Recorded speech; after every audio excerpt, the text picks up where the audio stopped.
What's going on, everybody? It's Antoine, or Twan to some, or for short. And welcome back to my channel, and thank you for watching. I'm coming at y'all another reaction, basically.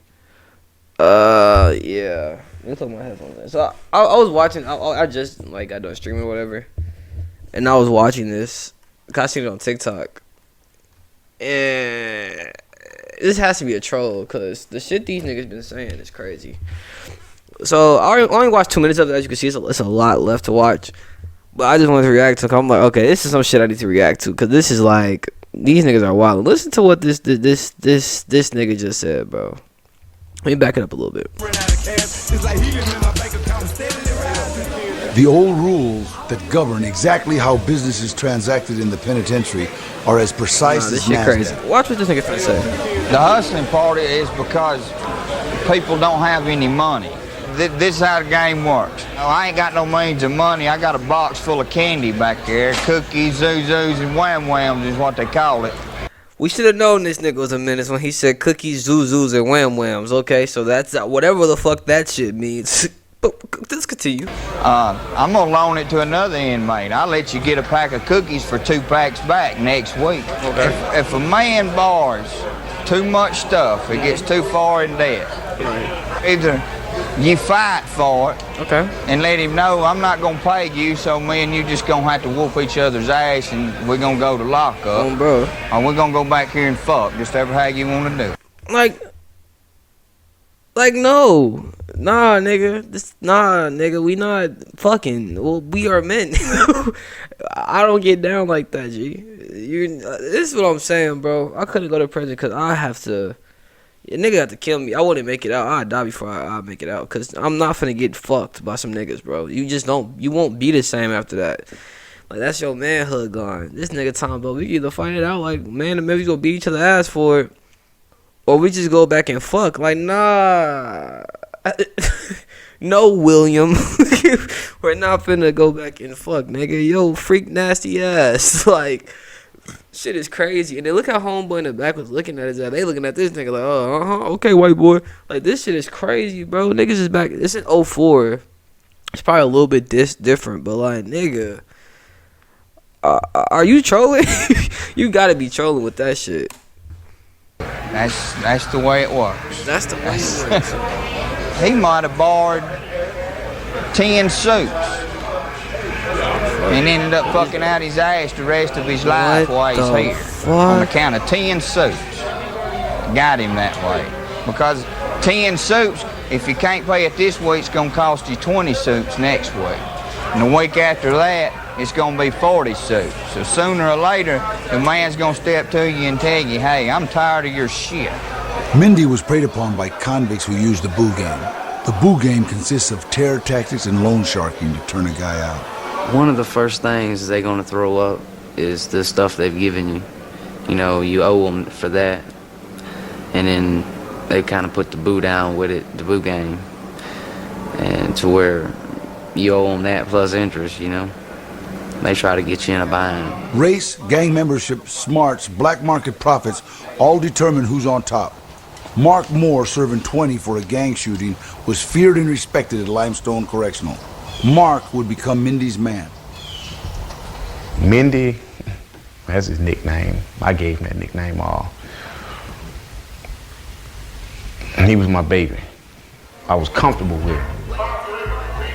In prison, your boys or your sisters, that's like your wife or your woman on the street. On the streets, bring you money or get you whatever. She not nothing crazy, but she is decent.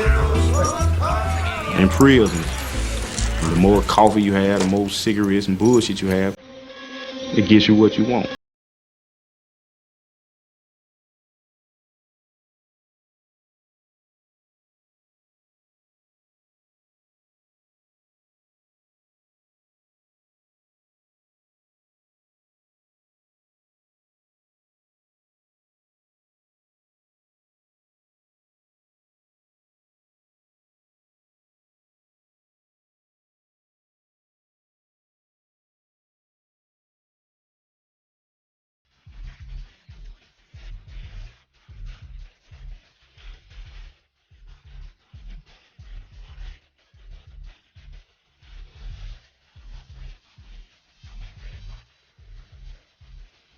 as far as me being ashamed or having a complex about it, I don't.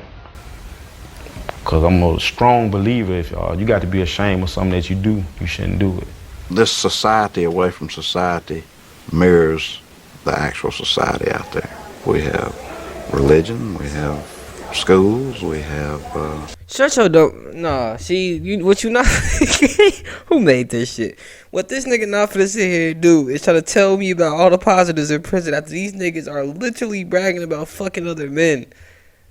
Just because. And one dude, in the very beginning, my bad for not playing the video fully through. But in the very beginning, when I first cut this shit on, they said it's not even about sexual attraction at times. Sometimes it just be about power. Like the white dude was saying, like, this is not even about sexual attraction. This is about, like, you owe me something, nigga, so you finna give something up. Or I'm taking something. Like my nigga. No. No, nigga, no, we're not. No, fuck no. And then this nigga go come, we got religion, we got schooling. Nigga, no, you got fucking. Niggas are fucking. They fucking other niggas against their will. Like, what are you talking? There is no upside. My nigga, there is no upside. You're not changing lives. You're ruining them. They're getting piped in there. This nigga's name was David Mendenhall. Niggas are calling him Mendy.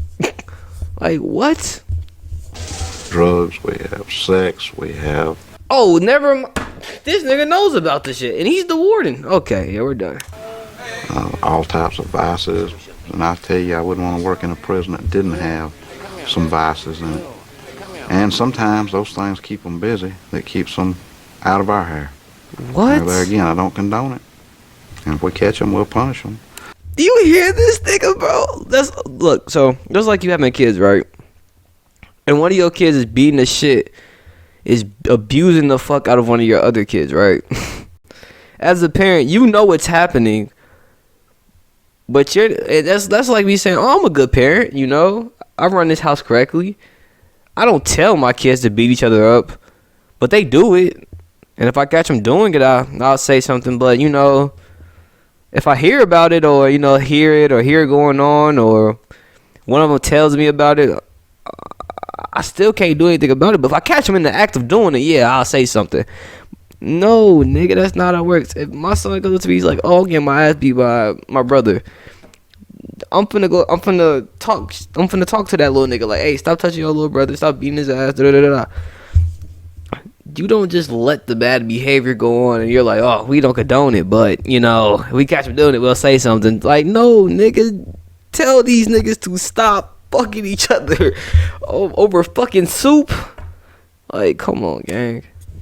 But I know it goes on, and it probably does have some element of helping us keep control.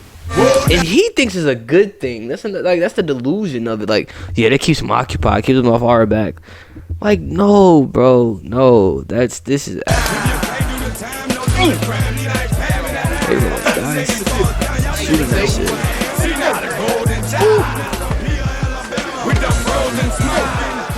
The more shit, like coffee and cigarettes and things like of that nature that I got, the more I wanted.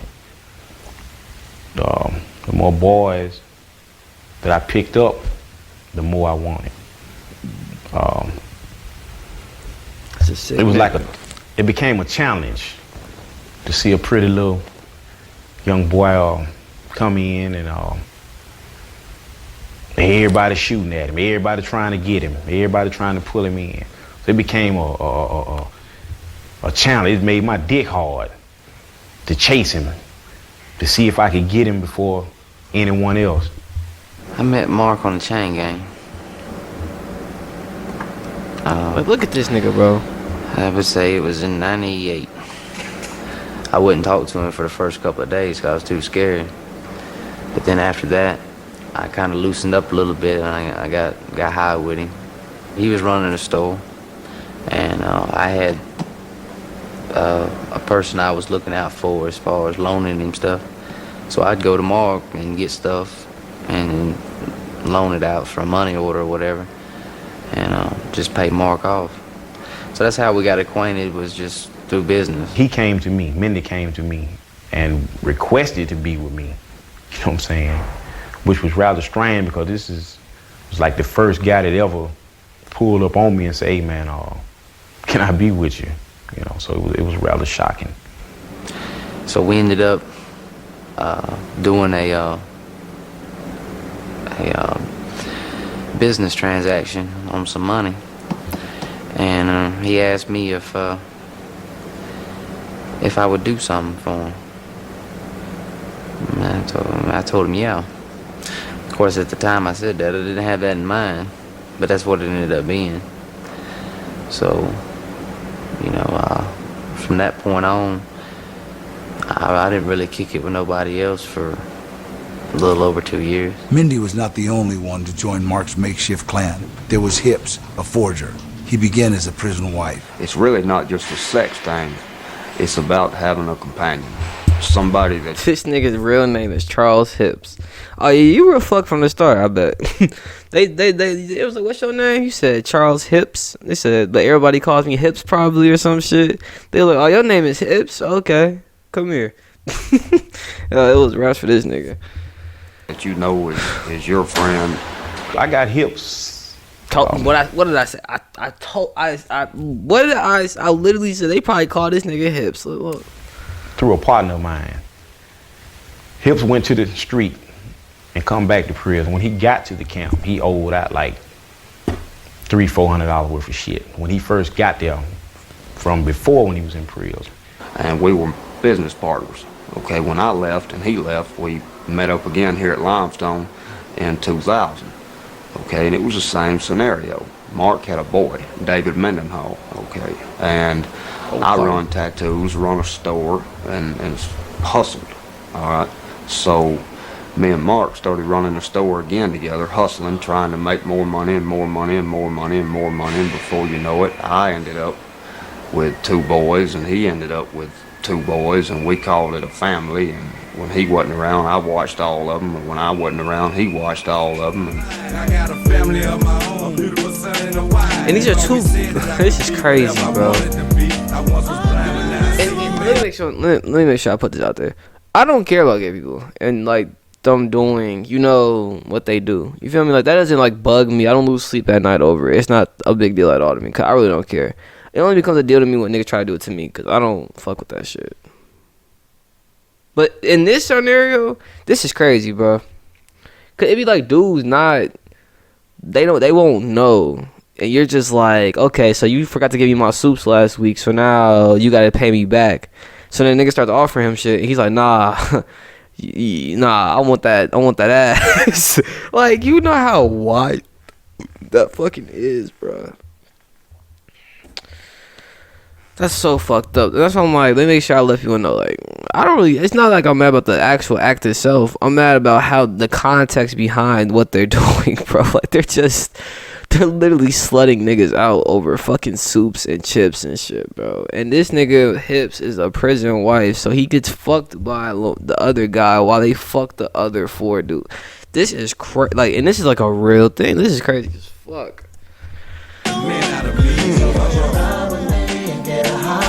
And then they got the mute. And whoever edited this shit, you ain't shit. Cause you got this fucking R&B soul music. Then you got the clips synchronized in certain ways to the offset with the other nigga. It's some weird editing too, bro. You a bitch whoever did that shit. Cause that's wild. We partied together. We had sex together. Oh, that's nasty. And you know, we fought together. But look at his face, bro. He don't look happy. We was there for each other. The relationship that we shared was really like the relationship I had with my child's mother. I mean, we were so compatible. We were, you know what I'm saying? We had so much in common. We developed great feelings for one another. He was like my shadow. Everywhere you seen me, you seen him. We were best friends. It wasn't, the relationship wasn't based on sex, you know, me fucking him in his ass. It was more than that. You know what I'm saying? I cared deeply about him. And we was there for each other through this, you know, whatever situation. See, this isn't as. I still think it's a little weird on how the terms of this. Like, you owe me something, so now you gotta pay me with something. So, but if it's at. I can't believe I'm about to say this. At this point. Nah, I can't, bro. I can't. If it's consensual, I guess, but like. Is it consensual because of the circumstances, or is it consensual because they actually give a fuck about each other? That's what I'm saying. Like, under these circumstances, you wouldn't be fucking with this nigga the way you are.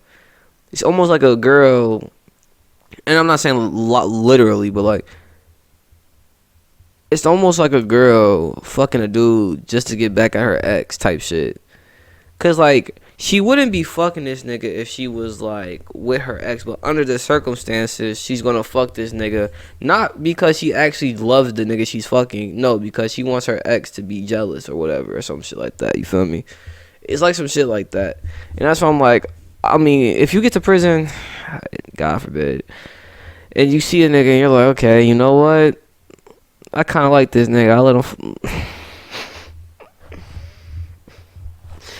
I kind of like this nigga. Like, I'll let him do some things to me or whatever.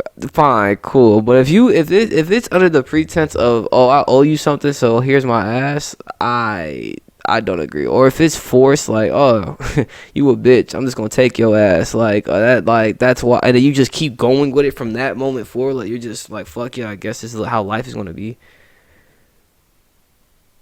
I can't agree with that. That's bullshit. That's wild. So that caused me to have feelings about him. Does it you know, really? because as good as he was, you just, you know, you don't find too many people that's gonna be that good to you. He's not in this place. So that was something new to me. And that's something I respected. I woke up, first thing I wanted to see was him. Before I went to bed at night, the last thing I wanted to see was him. I love him. There you go, man. In a sense, Mark had been turned out by his own boy. He fell in love with Mindy, and in prison that made him vulnerable. But Mark wasn't one to lose control of the situation. He reminded Mindy that it was his job to lure newcomers into their circle. And David Mendenhall, he worked on radios, and he'd fix my radio and everything. We got to talking, eating together, you know, drinking together. We'd do a little drugs together, and we became friends. I had never turned a boy out or had a boy or anything, and that wasn't my objective. You know, I was just supposed to pull him away from the other people he was kicking it with and to kick it with us.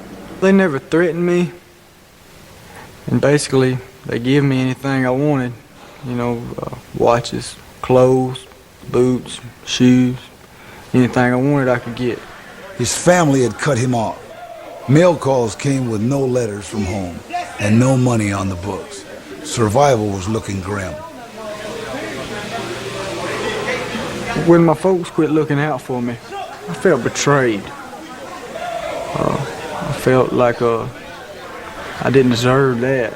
I was at my lowest self-esteem, so I had to find a way to pick me back up, make me happy, you know, make the best out of a bad situation. And Mark and Mendenhall, they did that. I turned eye. It's the same shit cult niggas do to, like, people who are like cult leaders do. Like, they look for people who have been. They prey on. They not even say look. They prey on people who are like. I'm not gonna say desperate in a sense, but yeah, kind of like, yeah, desperate, either financially desperate. In some facet of life, they're desperate and damn near lonely, or feel like they're doing this by themselves, and they offer them some sort of hope or solution to all their problems type shit. And that's how cults are formed, bro. Like, I'm telling, like, this is weird, bro. Oh my god, niggas are weird. Like, they just, but I can't even. No, niggas are weird, bro. I can't. Like, this is wild. Basically, he said he wanted someone to be real with him, someone to give him attention and affection. And he seen how I treated Mindy and my other boys, and he just wanted to get in, so we did. So We called him Youngin. He just trusted me, you know, with his feelings and everything else, and whatever he thought about, you know, he felt he could talk to me. Julep is a prison world whiskey.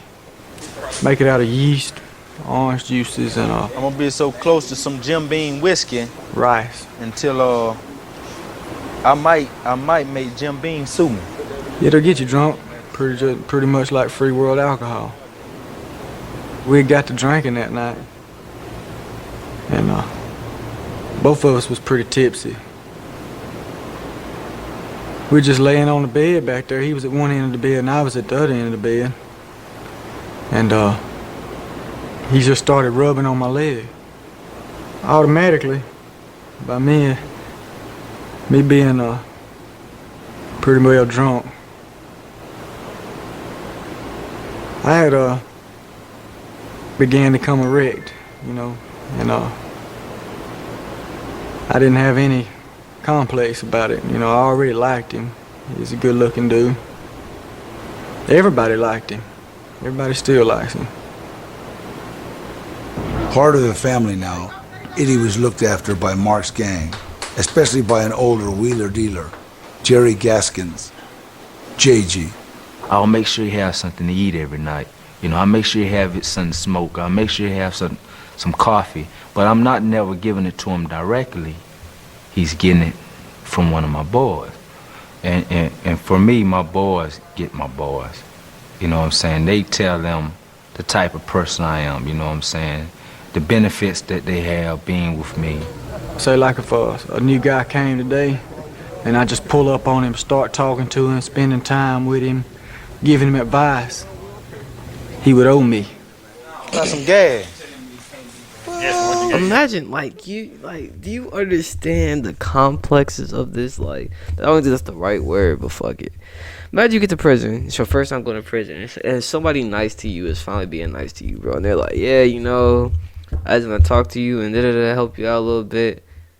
And really, what they want from you is to, nah, bro.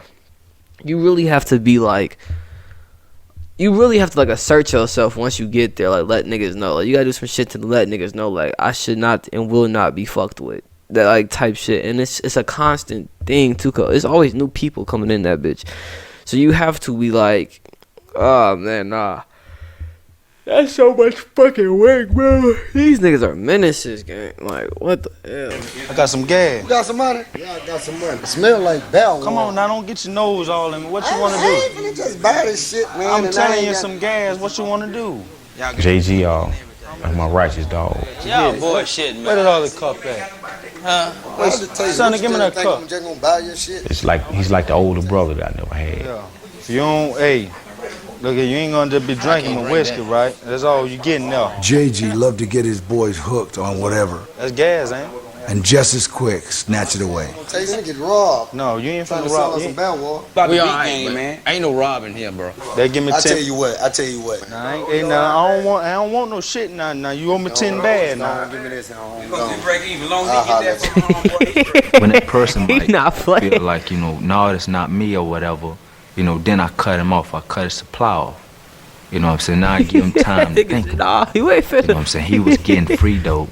He was getting free whiskey. He was eating every night. He was smoking every night. And then he was getting free sex. Now he don't get none of that no more. And to be able to get that, then this is what he got to do. They know if they could get me and they could invest a little bit, the way the game goes, I owe them then. Because, you know, I could let him go out and hang out.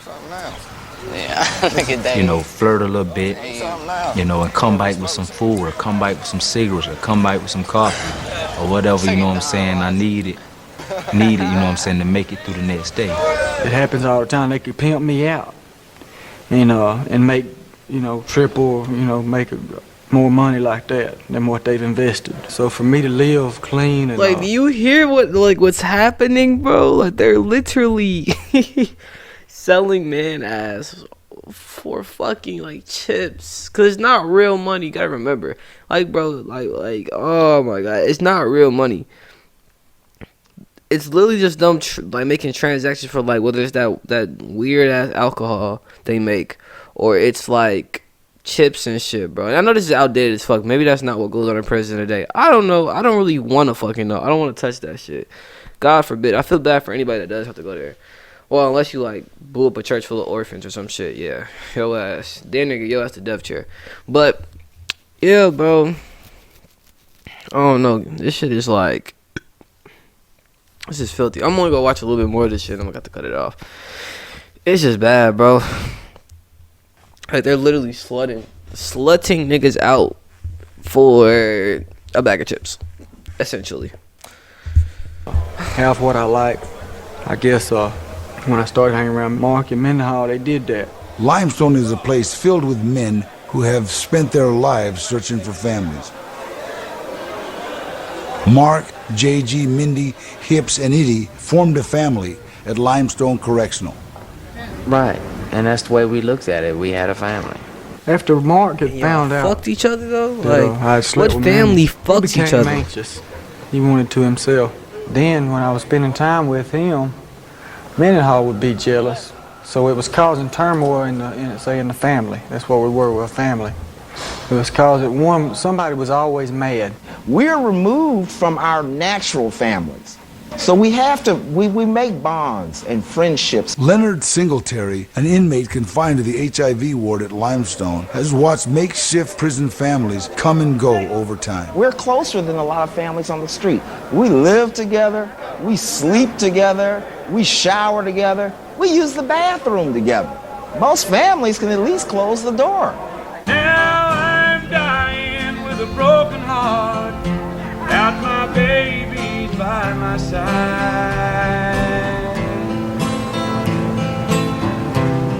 It's been hard for me without my kids in my life. Power and lust get all twisted up together behind bars. Yeah, about 15 niggas with him on all of them. In Alabama, Mark had gotten addicted to both. I like power. Matter of fact, I love power. I love being in control. I love to be the dominant one. You know, and I practice that and enforce that in every. I'm gonna cut this shit off. I'm gonna cut this shit off, bro. What is going on, bro? No, bro. No.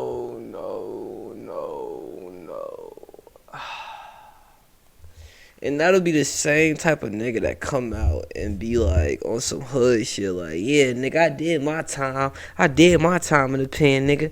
He's one of them type of niggas. When he's walking around this bitch like this. Without my baby by my side. It's been hard for me without my kids in my life. Power and lust get all twisted up together behind bars. Yeah, about 15 niggas with him on all of them. In Alabama, Mark had gotten addicted to both. I like power. Matter of fact, I love power. I love being in control. I love to be the dominant one. It be these niggas. It be these niggas talking about they hood and shit. It be though, bro. Oh my god, this is wild. So I want to see what this nigga look like before he got to prison. You know, please show me it before. And I practice that and enforce that in every relationship that I've been in prison. Mark had an empire of boys, but he wasn't satisfied. He spotted Matt. I had strange feelings for him, and I can remember one day the white team lost a basketball game. So my used to be blood brother, white guy, he took the basketball and kicked it over the fence. So when he makes this move, we had other gang members. So they wanted to do something to him, harm him, bring physical harm to him, right? So myself, as well as Mother Blood, we stepped up. Without us, they would have probably killed him, slaughtered him. He should have understood the love that myself as well as others had for him, to where he did shit that jeopardized the whole family. All right, for a white guy to go in the penitentiary, it don't matter if he's fucking rock hard and 300 pounds and it's just whoop everybody in that motherfucker that coming at him with game. For a young white guy like myself that was real skinny and wasn't working out and wasn't real healthy and shit, been doing drugs and shit, it's not just one or two people coming at him. It's just boom, boom, boom, boom, boom, boom, boom, boom. Every 5 minutes, it's just boom, boom, boom. You know, it's constant. They either want you for your money or your ass won. Mindy and Matt were both doing hard time by the age of 19. Matt had gone from born-again Christian to Satanist, and then was invited to join the Bloods, Mark and JG's gang. After 2 years of just every day waking up, go play basketball, then go play baseball, and then go to the chapel and go here and go there, I mean, it just got old. And then when I joined that gang, I could go over here and just chill with these motherfuckers, and they was cool, man. I liked them, you know. I didn't need to be in a gang. I wanted to be cool, you know what I mean? Just chill. When Mark got transferred out of Limestone, Mindy began to take on the role of a man in charge of the boys. Whenever they shift him, then that's whenever pretty much responsibility landed on me to make sure they're all right and to make sure nobody messes with them, you know.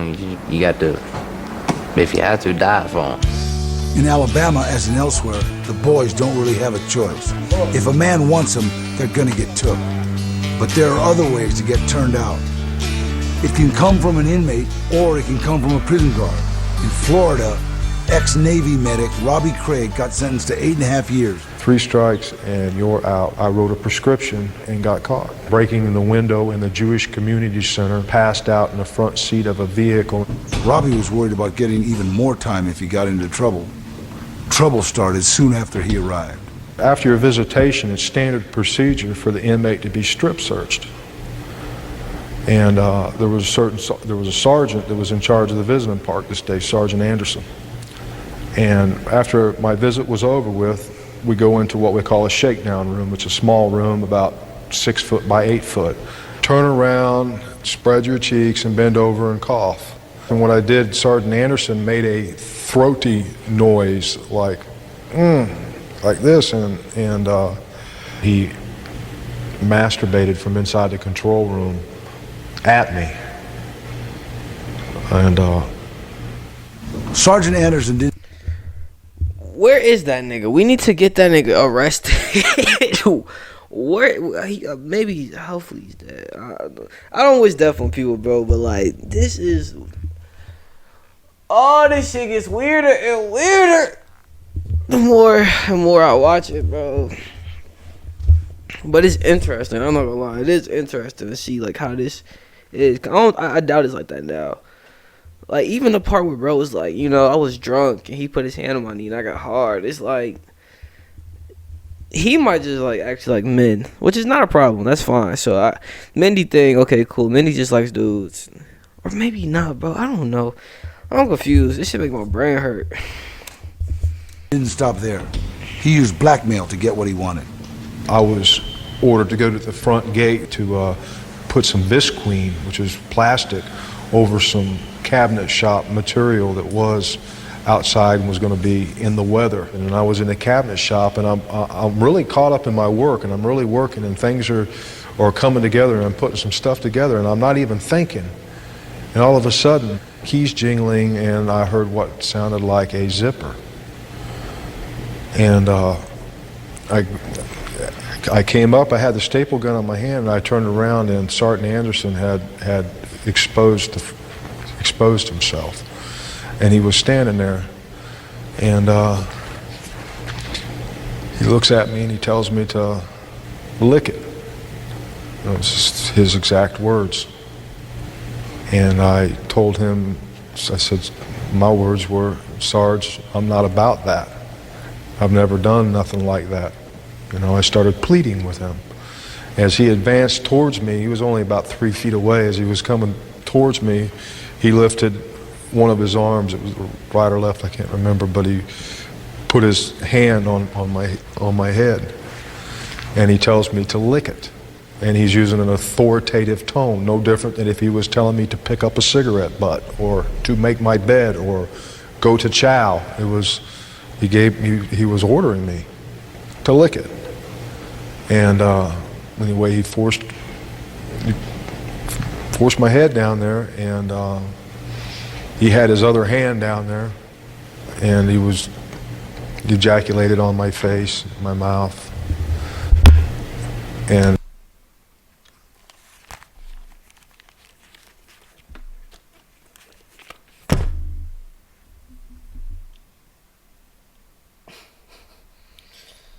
I'm done, bro. I'm done.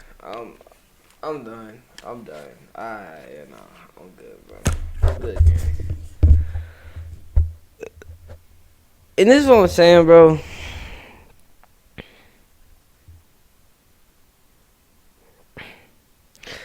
How do you just force somebody to do some shit like that? Like, come on, bro. And I know that nigga probably has a wife or something back at the crib. Not him, but the sergeant, bro. And it's like, why are you... Why? And he's pleading with this nigga like, I'm not about that. I don't do this type of stuff. And I don't want no problems. No. Just fuck him, huh? Fuck his morals. Fuck what he's about. Fuck all of that. Just, wow. And, you know,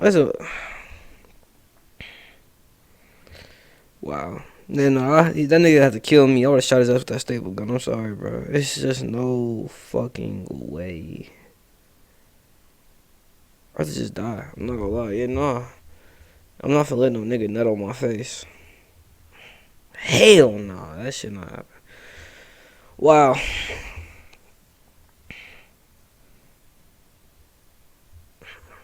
Wow. No, like, just think about that, though. Like you're working, doing your thing, just serving your time, being a decent prisoner, right? Which is an oxymoron or something. Or no, not I don't know what that shit's called. The opposite of... It's like you say something like, the vegan lion or some shit. Like, it's like the opposite of the word next to it. Like, it has a different meaning than what you're describing it as, type shit. Like lions aren't vegan, you feel me? Like, I don't even know what the fuck. Anyway, he's being a decent prisoner, you feel me? And doing his work, and this nigga just comes in the room and just makes him suck his dick, basically. Then proceeds to nut on his face after getting his dick sucked. Like, do you know how nasty that shit is, bro? Do you know how filthy that shit is, bro? Not literally, cause you know, like I said, it's gay men who like that shit. You know that don't make you less of a man if that's what you like. You feel me? But my nigga, forcing somebody to go through that shit, like they don't want to do it, and they're forced to do it. Nah, bro. That shit crazy. I had to kill that nigga. I ain't gonna lie to you. There's no way you just nut on my face and I'm not finna kill your ass. Like, you dying. I'm gonna kill you, then I'm gonna get up out of here too. Cause that's like, yeah, nah. It's only like 27 minutes left, bro. Where we get through this shit. Well, I don't know. I got one more strike, bro. I got one more strike. That shit sounded crazy as hell. And he told me, go put the Visqueen out. I left the tool room and I just started working on the Visqueen. If I were placed in this same situation in what we refer to as the free world, I could have simply walked away. Or if he would have gone to place his hands on me, I could have defended myself. I could have broke his jaw. All this was going through my mind. I mean, thoughts just went, I mean, when something like that happened and you don't expect it to happen and it's just there and it's all of a sudden it's not happening like you thought it would happen in prison, another inmate, you know, to where you could, defend yourself or go down fighting or go down, or die, that's what you tell yourself is nobody's ever going to do that. But when it's somebody standing in a uniform and all you see is sergeant stripes and a whistle hanging there and an ID and these are the people that run your life, I didn't know what to do. So the only thing I kept thinking was another 15 years. If I hurt this man, I'm going to be in prison for another 15 years. Nobody's going to believe me. Nobody's ever going to believe this. If he's capable of doing something like that, he could pull drugs out of his pocket and said, look at what look what I found on you. Ripped his shirt and said, you just assaulted me. My work squad sergeant, Sergeant McLemore, who I had a great deal of respect for. He was my drill instructor, father, all in one. And Sergeant McLemore told me, he says, we're going to get that SOB. Thank you. He says, I believe you. He says, I knew something wasn't right about him. I knew there was something there. I'm going to get him. Don't you worry about it. I'm going to get him.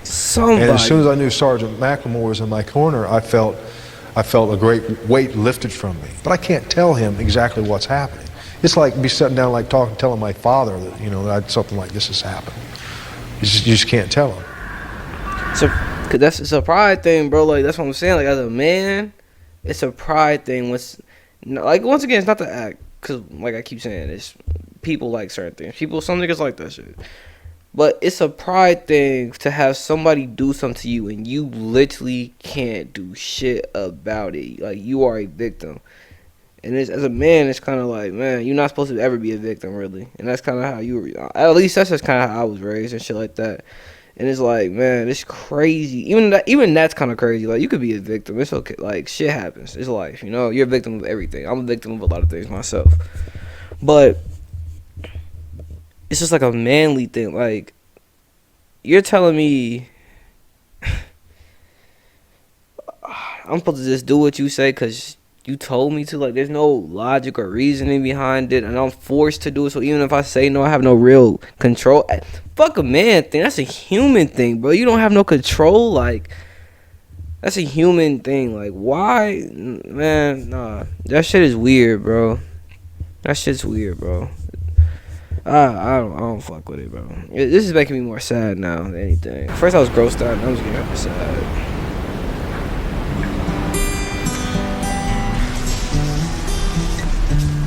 Come stir my memory again.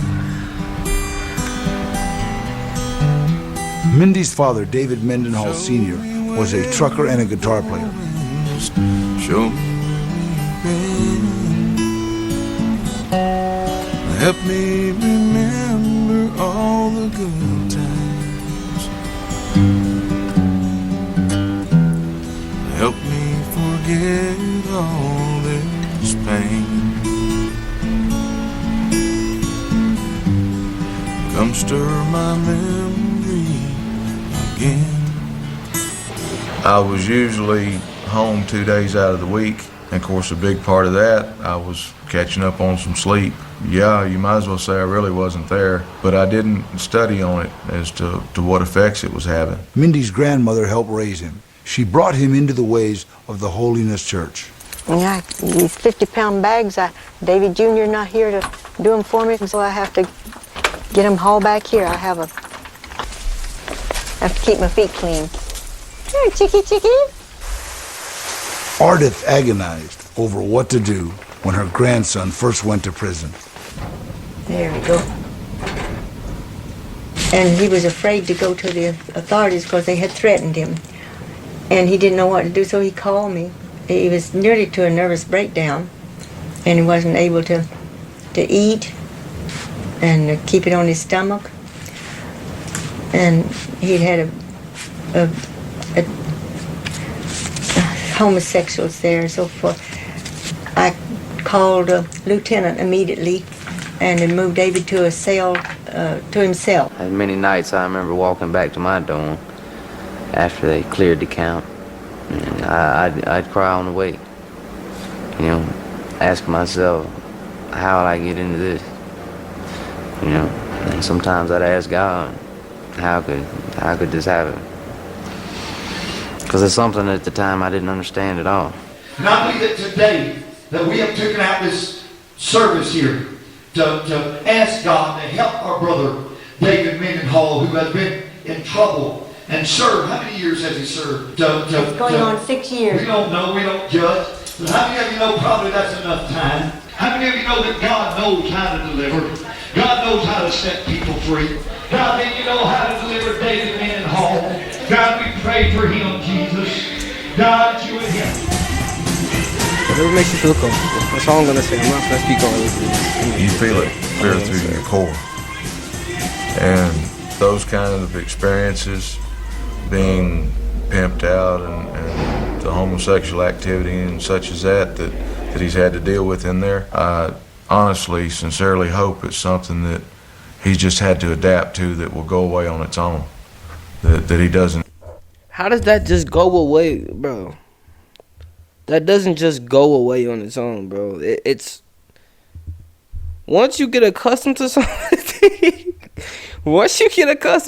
whether it's, being your meat, fucking girls, whatever it may be, going on social media. Once you get accustomed and comfortable with something and you don't mind doing that something and it makes you happy when you're doing that something,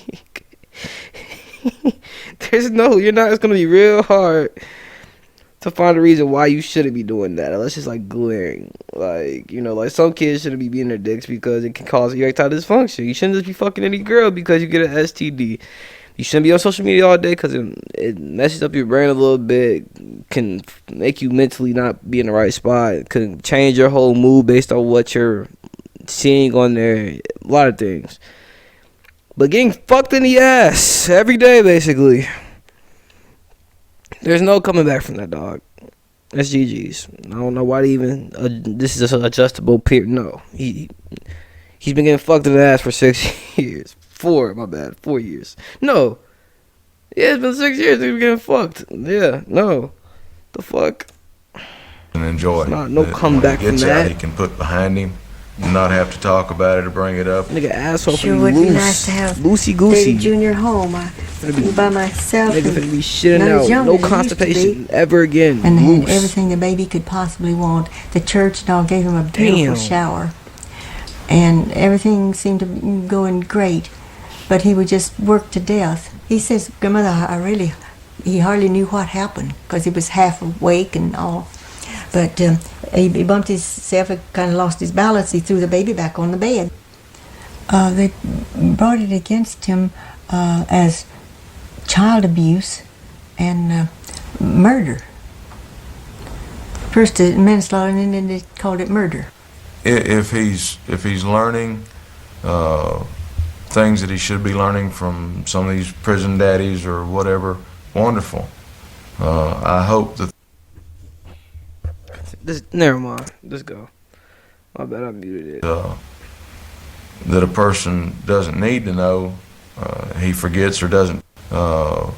Things that he should be learning from some of these prison daddies or whatever, wonderful. I hope the things he's learning in there that a person doesn't need to know, he forgets or doesn't take to heart. BPS is on her stomach, standing for Black Peace Stone, and she's holding a dope sack over here on this side of her arm. My partner Mark, and that's my partner Silk. On this side here, you have my mother Betty, my sister Brenda, my grandmother Alberta, and my nephew Lil Ike. 9, 10. Relax.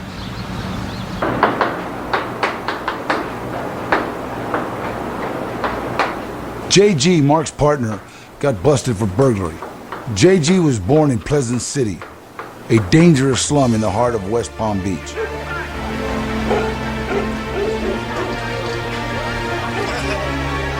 I grew up in a family of 9 brothers and 4 sisters. My father, he left, when I was like 9 years old. My mother, because I was the only child and the things that I was getting involved in, I was her baby. So she brought me up here to the Dothan, Alabama. I started feeling my way around and found out they had disciples and they had Crips, but they didn't have many bloods. So I started the Black Peace Stone Blood Nation in Dothan. I sit back and reminisce on all my broke days, my starting coke days. When I answered the premise, some man you told me no days. Sipping on Thunderbird and Kool-Aid, no one that spoke days. Feeling like God, y'all. Just waiting with the propane. From a junkie to a baller, baller to a rapper. I shot a guy in the project.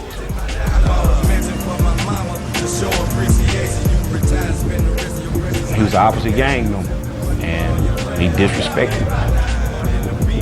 So I shot him. And I got 20 years for it. Like, you hear this Lamar had dumbass that shit? charge Oh my from the very lord. first day. He made the choice to do what he wanted to do. We never denied him nothing. Nigga, you left when he was 9. Okay, this is about to piss me off. You left that nigga when he was 9. So that nigga started figuring out what the fuck he wanted to do. And you're right, he did decide to do what he wanted to do. But bitch, nigga, maybe if you were there to, like, I don't know, give him some sort of advice, tell him this is not the route to go or something, maybe it doesn't end this way. Maybe your son has a nice job. Maybe he's working somewhere. But no, yo bitch ass decided to leave when the nigga was 9. Nigga figured out, grew up with a single mother. Probably, who knows, maybe not struggling, but was raising him. It's a struggle to raise a little nigga by himself. Because I'm a fucking little idiot. And I know my mom was having a hard time raising me. And I'm a little idiot. So, and we weren't struggling financially. So it's like, I already know emotionally and physically she was tired from working probably and raising her kids. And yo bitch ass got the nerve to come back and say, he made a decision on his own. Shut your old ass up. I should smack your bald ass. I grew up in Pritchard with my Like, he's not wrong, but like, nigga, do better. lived there all my life. Slum area, ghetto, full of drugs, prostitutes. Oh wait, that's Lamarck's dad.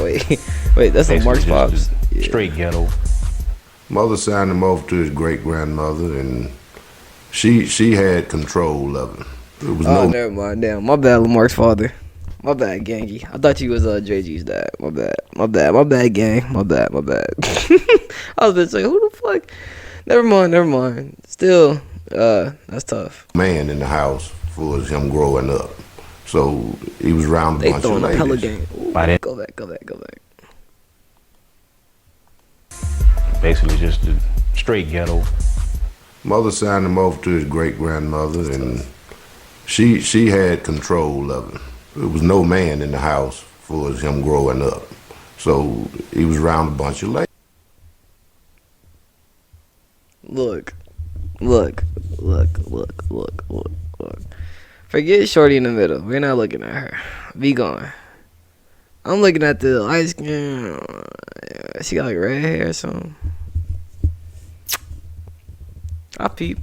I ain't saying she just like drop dead gorgeous, but like, I peep. That's all I'm saying. Continue. Ladies. I didn't grow up with a father or uncles or nothing like that. No father figure. So I looked up to the Bloods as like role model. I joined at a young age. This shit It sad. was more so like a family to me. You know what I'm saying?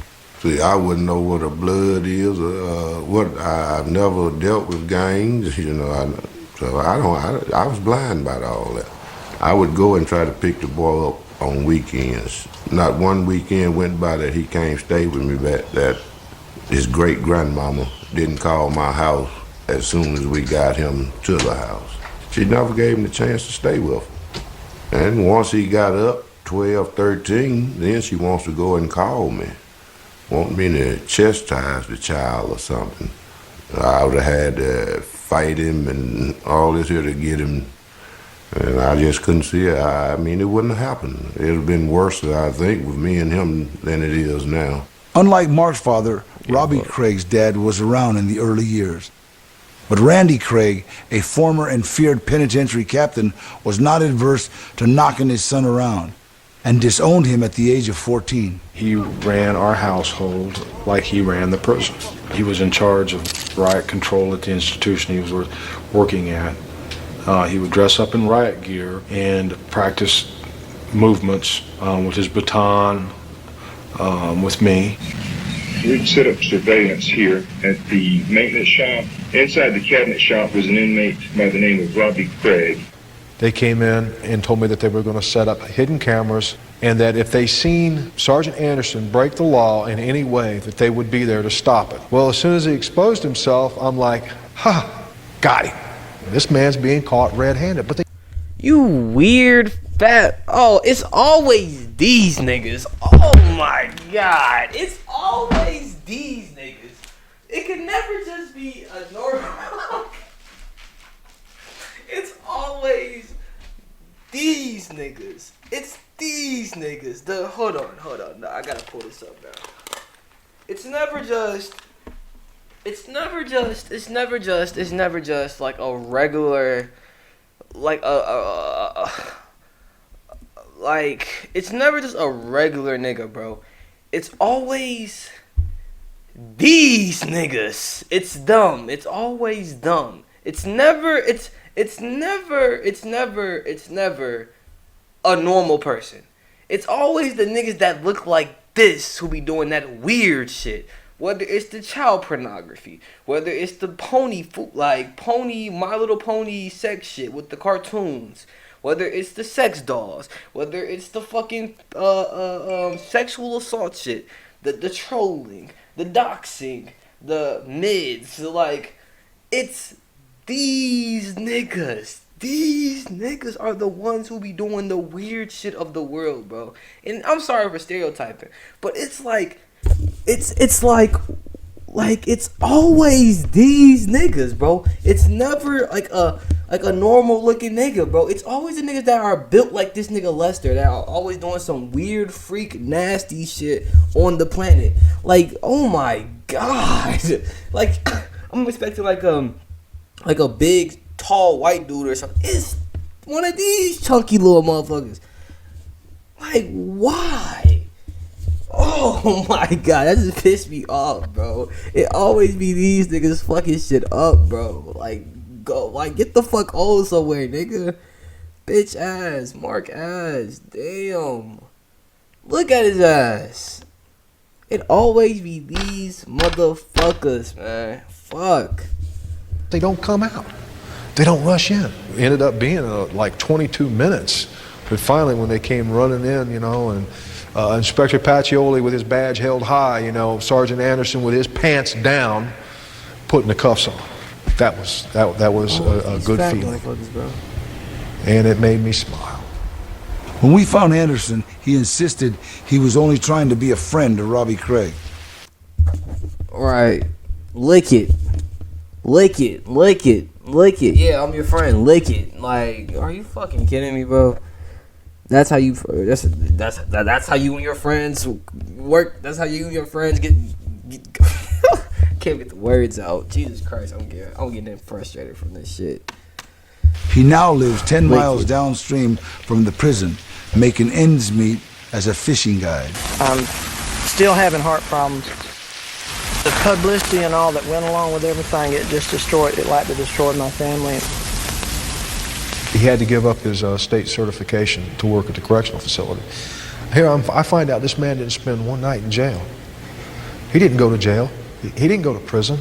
Nothing happened to him. He got his hand slapped, he lost his job, and he's still out there on the street. Things happen that screw people up. Still on the street telling niggas to lick it. And I can't believe that someone that you try to help would actually stab you in the back. Me and my niggas You told this nigga. I'm done. I'm done with the video. I'm done. We're done here. We're done. Moral of the story, don't go to prison. If you're still watching, thank you for watching for this long, or thank you for watching at all. I'm out this bitch, bro. Lick it. Lick it. Lick it. Like, if you wanna watch the full video, I'll link it down below. It's a little bit, as you can see, it's like a few minutes left or whatever, but I can't watch this. I'm actually getting frustrated. It's actually making me sad and angry watching shit like this. I was in such a good mood before I watched this shit. Not only this nigga, he got no time at all, bro. Oh, this world is weird. It's a fucked up place, bro. It's a fucked up place. But, or should I just finish it? Let's do the math. How long would it take if I tried to finish this, bro? Cause I don't know, bro. I kind of want to make people have to go watch it. Let me see something, bro. What's that? 12? My math should be so bad. Okay. 10. I can't do math right now, bro. 3. That's how you know it's been a long ass time. Then where's the calculator? Where's the calculator? That's bad, bro. I can't do simple math. Subtract the minutes. 54, 12 minus. Hold on. Quick math, bro. 54, right? 12 minus 35.47. It's like 18 minutes left, a little bit less than 20. I mean, I could watch it, but like, I'll finish watching it, bro. I do want to see how this ends, I guess, because this shit is crazy. This shit kind of wild, but it's all good. Finna shine tonight, me and my niggas finna shine tonight. Yeah, we finna dig up. One more, get it. We finna dig up in the spine tonight. Yeah, me and my niggas finna shine tonight. Me and my niggas. So this particular guy was here before. He was a blood. In Alabama, you know what I'm saying, a lot of places, you know what I'm saying, they don't believe in a white guy being a blood. That situation there was really fucked up. The guy, he was a blood, true enough. When I arrived at the prison, I was introduced to him. I had feelings for him, lust. At first, it kind of struck me. This nigga just want to fuck everybody who come in this motherfucker. Damn, nigga, keep your dick in your pants. You know what I'm saying? They tell him, hey man, this white dude, he's blood also, you know what I'm saying? So I felt like, well, hell, he had to show some type of heart. But by us acknowledging him as a blood, I pushed that lust to the side. As far as bloods come, they wasn't with that shit. They had told Lamarck and JG time and time after again, you know, you need to quit fucking with them sissies because, you know, that's making us look bad. See? See? Football season, you know, and every motherfucking prison gonna watch football. A lot of satanic stuff on the wall inside one of the dorms here. The captain and the lieutenant, they come around to do daily inspections of the whole dorm. So they go in the closet and they see all this shit painted on the wall and they go off. I mean, they have a fit. Until we find out who vandalized his room, won't be no football. But he's a blood, so nobody can't go cludge him out. Another blood come to me, say, hey man, you know who put that shit in that room? I said, nah, who? So he tells me, he say, blood did it, the little white boy. So I'm like, what? Once again, Mark sees the opportunity to begin his mind games. I walk him around the prison compound, we talk. I basically let him know, you know what I'm saying, how I had felt betrayed by what he did. Basically, I just made him feel guilty. I started to put my plan into making. So I let him know that I want him to be with me. I let him know that I want to have sex with him. I let him know I want to lay with him. Been drinking, been smoking some reefer or whatever, and I go to my little brother's cell, or I call him my little brother Mark. This is my righteous dog, you know what I'm saying? He comes in. So I asked him, I said, man, you know what you did could have got a lot of people messed up. So he like, yeah. He doesn't make it any better. He jumps right in. I said, what if we rape you right now? How will you like that?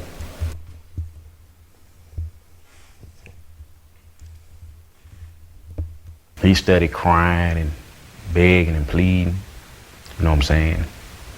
Mark, I don't want to be like this. I don't want to be gay. I don't want to.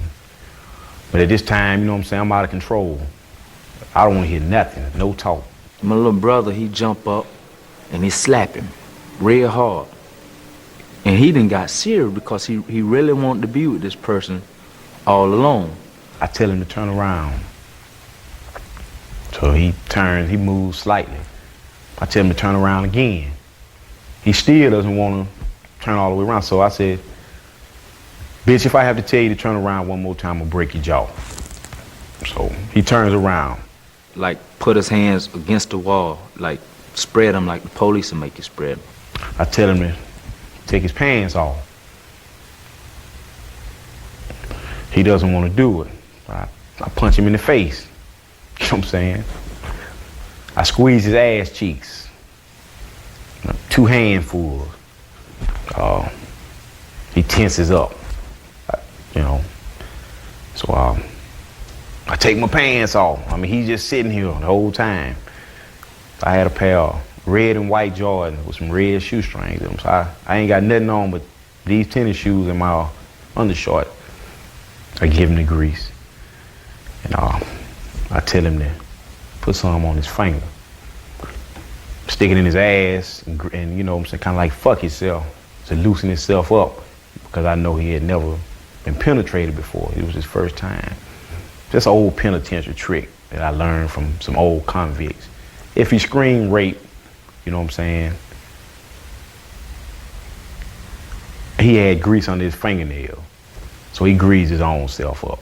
You know what I'm saying? I'm just gonna basically lie and tell him I've been fucking him. He's been my boy. Hell, they gonna buy it. You know what I'm saying? Hell, I'm gonna go to the extreme and get 4 or 5 other guys that lie and say I've been fucking him too, been taking care of him. He's been my boy. But I said, what if I take this knife and stab it right through your face? I said, well, you like that? So he's scared now when he see this knife. You know what I'm saying? They had a knife to my eye and one in my throat right here, my jugular. And I'm telling you, I could just feel them, you know, sticking me. And if they put any pressure on it, it's gonna cut me wide open, you know? I go to fucking him. You know what I'm saying? Slowly at first, you know what I'm saying, and try to loosen him up. And it was tight. You know what I'm saying? Like, he was definitely a virgin. He's groaning and, you know what I'm saying, moaning and telling me how it hurts. So, you know, I bag out a little bit. At this time, my dog, he at the door. You know what I'm saying? He's standing in front of the cell. So he's like, man, come on, man, goddamn. Go on, hurry up, man. I want to get straight too. I said, well, come on.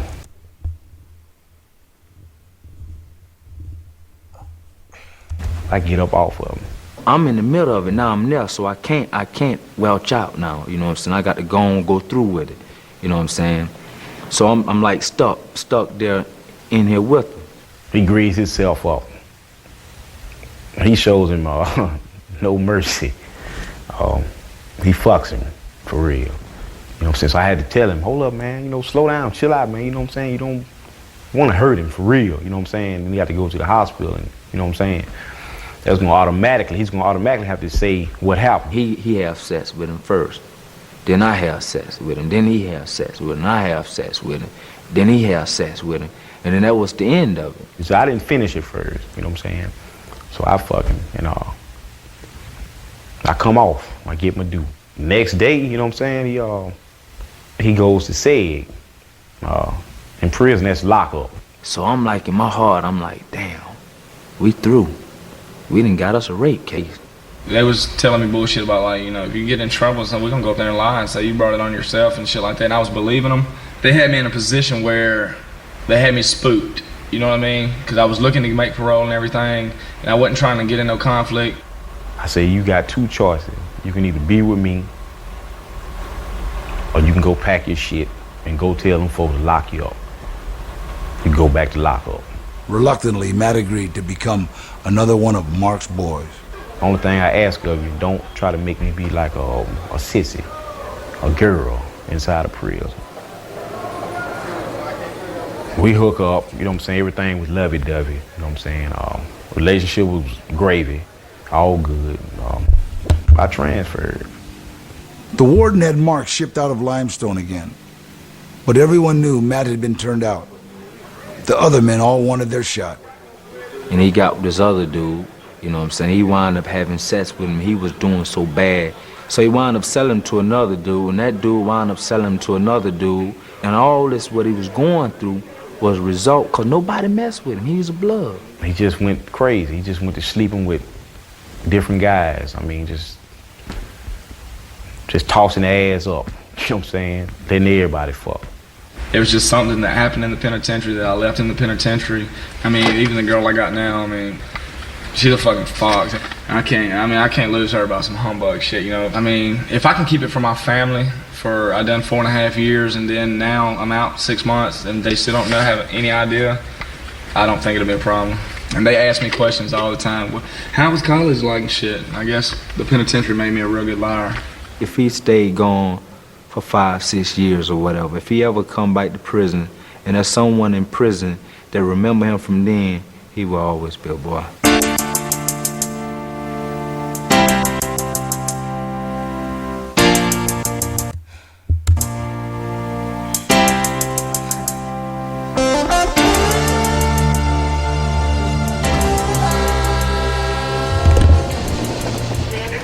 size you wear? This is ridiculous. 3632? 3632, please.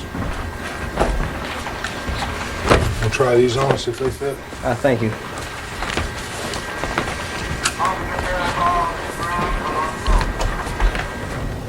Robbie Craig filed a suit against the state of Florida.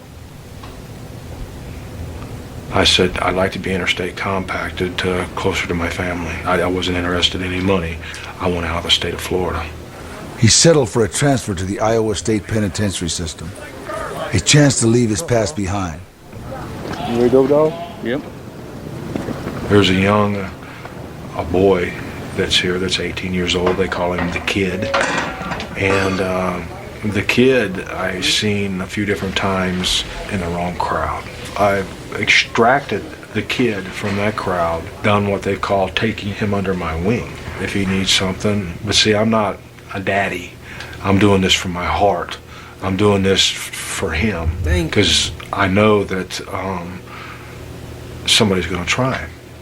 How are you doing today? I'm doing fine.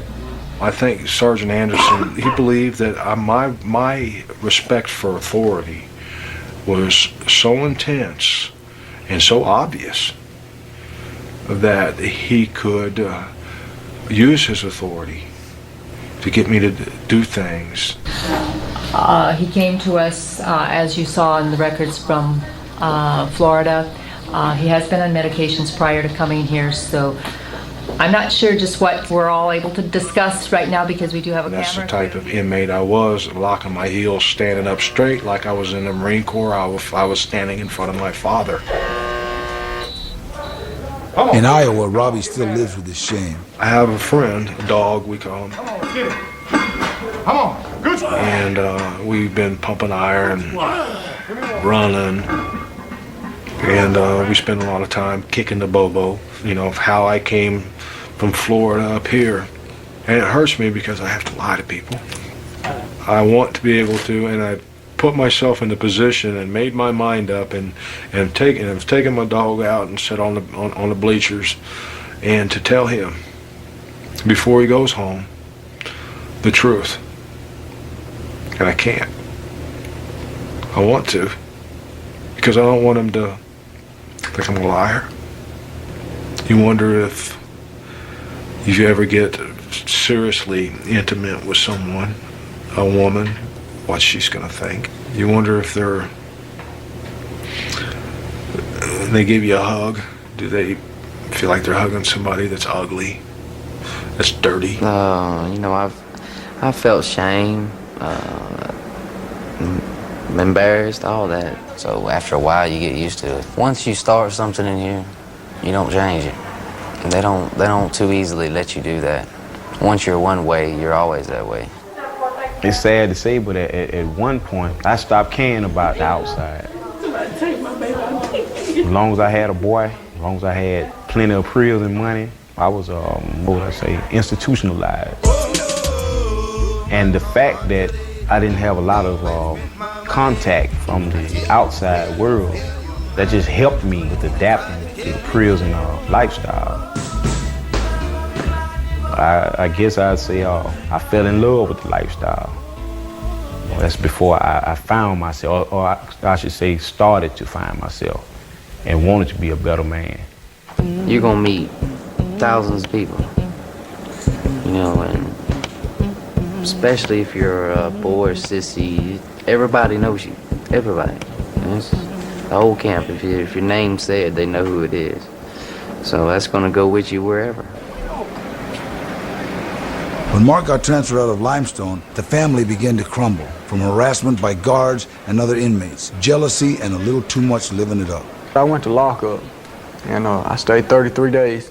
And Mendenhall, by the time I come out, he had hooked up with somebody else. He always worried about him, when he was going to get high the next time.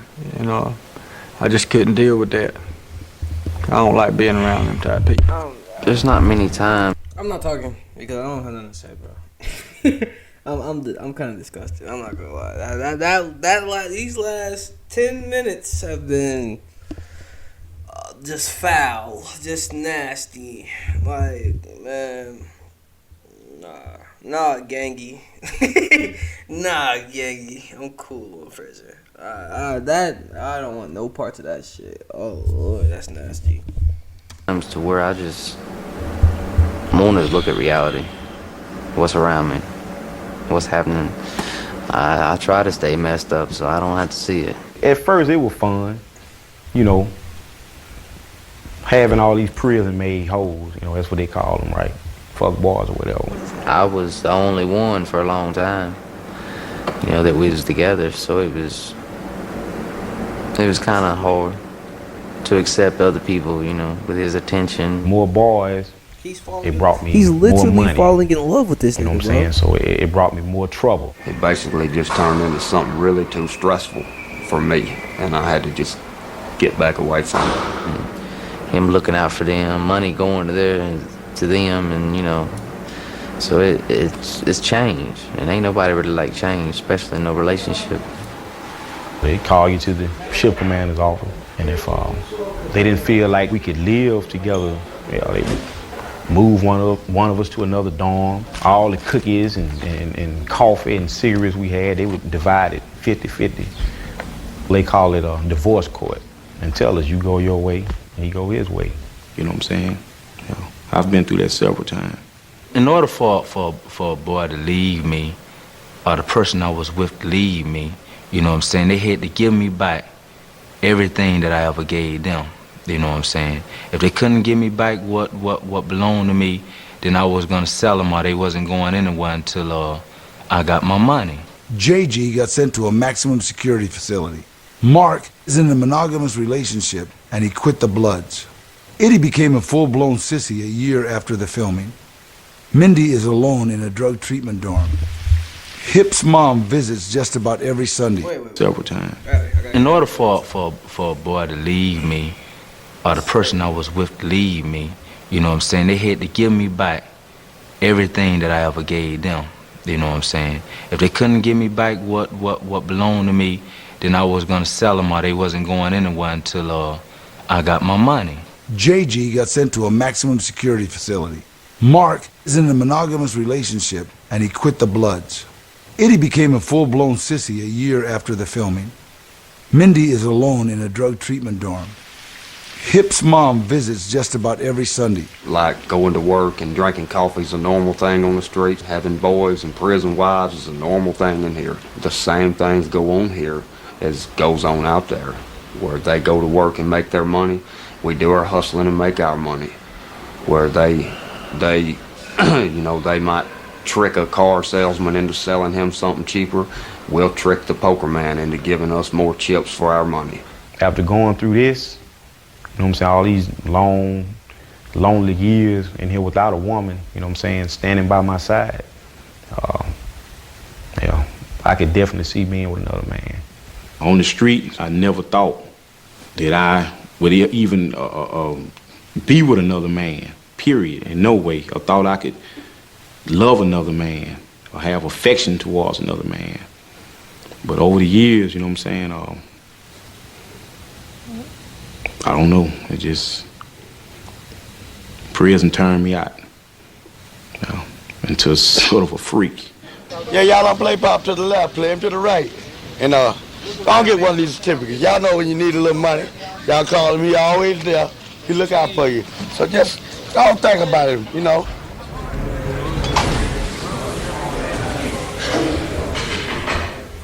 You know me. I got Alright, man. Yeah, so, yeah. Yeah. I don't know, bro. I don't know what you want me I don't know what you want me to say. The prison system is fucking horrible. It's god awful. You know, as humans, we're made to like adapt to survive. You feel me? So it's understandable that they had to adjust, but it's fucked up that this prison has made them adjust permanently.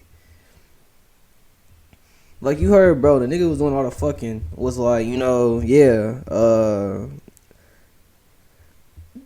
I never thought about ever being with a man, another man when I went into prison and shit like that, and da-da-da-da. But now after such a long time, it's turned me to like a freak. You feel me? And it's like, that's fucked up, bro. I don't think that nigga was. He's not gay. Like, you know, like he wasn't a gay man. Like he wasn't attracted to women. I mean, he wasn't attracted to men. He only is that way because of the situation that he was put into. So it's not even natural. The prison system is fucked up, bro. That's all I gotta say, bro.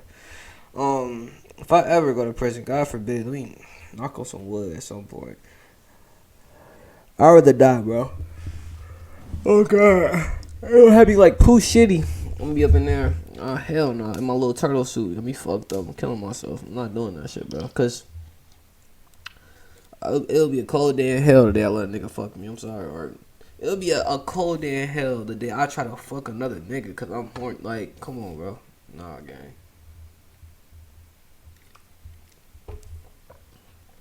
This is crazy. Prison is some bullshit. Yeah, I'm done, bro. I'm finna get up out of here. I'm actually kind of sad now. Like, this shit makes me kind of sad, bro. Like, that shit rough, bro. But yeah, man.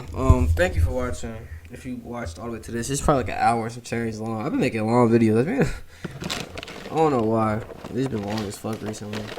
But yeah, that's pretty much it, gang. Yeah. I don't know, bro. Stay out of trouble, please. Stay out of trouble, bro. I don't want to go there, and I don't want to see none of y'all in there, man. That shit's ass. So, with that being said, I'm gonna catch you niggas later, man. Yeah. Peace. Stay the fuck out of jail, bro.